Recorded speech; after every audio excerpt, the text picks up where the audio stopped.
ہم نے بحیثیت مسلمان کن سے دوستی رکھنی ہے اور کن سے نہیں رکھنی، یہ فیصلہ ہم نے نہیں کرنا، یہ بھی فیصلہ اللہ نے فرمایا اور رب کریم نے اس فیصلے کا ذکر قرآن کریم میں فرمایا۔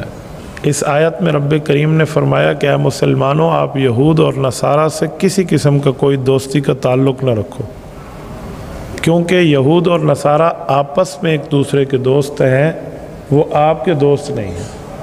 ہاں اگر ان میں کوئی آپ کی طرف رغبت کرتا ہے تو آپ یہ نہ سمجھو کہ یہ ہمارا ہے، بلکہ یہ سمجھو وہ ان کا ہے، ہم میں چھوڑا گیا ہے، کیونکہ اللہ تعالیٰ ظالم قوم کو ہدایت کی راہ ظلم کے ساتھ کیسے دکھائے جب تک وہ اپنے ظلم سے معافی نہ مانگ لیں۔ تو یہود کا معاملہ بہت عجیب ہے۔ یہودی صرف ہمارے نبی پاک صلی اللہ علیہ وسلم کے دشمن نہیں ہیں، بلکہ یہودی تو اپنے نبیوں کے بھی دشمن ہیں۔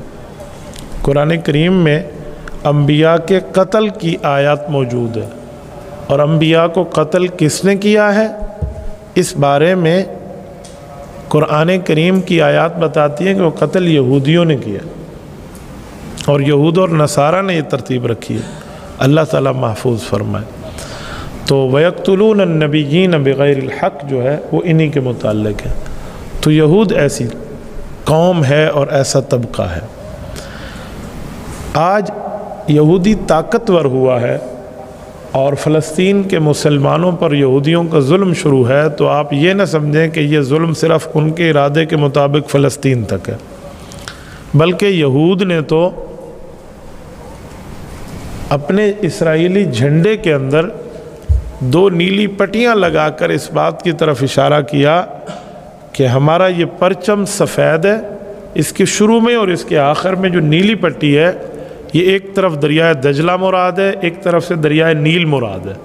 اس کا جو درمیانی علاقہ ہے مصر سے لے کر عراق تک، یہاں یہودی کہتے ہیں کہ ہمیں مسلمانوں کے نبی نے اور ان کے صحابہ نے یہاں سے نکالا تھا، لہٰذا یہ جگہ ہم واپس لیں گے۔ بیت المقدس بھی اس میں آتا ہے، مسجد نبوی بھی اسی میں آتی ہے، اور مسجد بیت اللہ شریف بھی اسی میں آتی ہے۔ تو ان کا ارادہ صرف بیت المقدس تک نہیں ہے، وہ آگے بڑھ کے آئیں گے اور ہر جگہ انہوں نے مسلمانوں کو تنگ کرنا ہے۔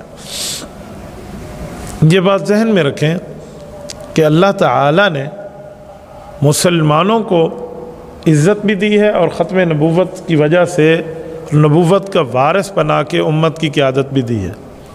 تو مسلمان کبھی بھی یہودیت کو نہ تسلیم کر سکتا ہے، نہ یہودیوں کے ساتھ دوستی کی پینگیں بڑھا سکتا ہے۔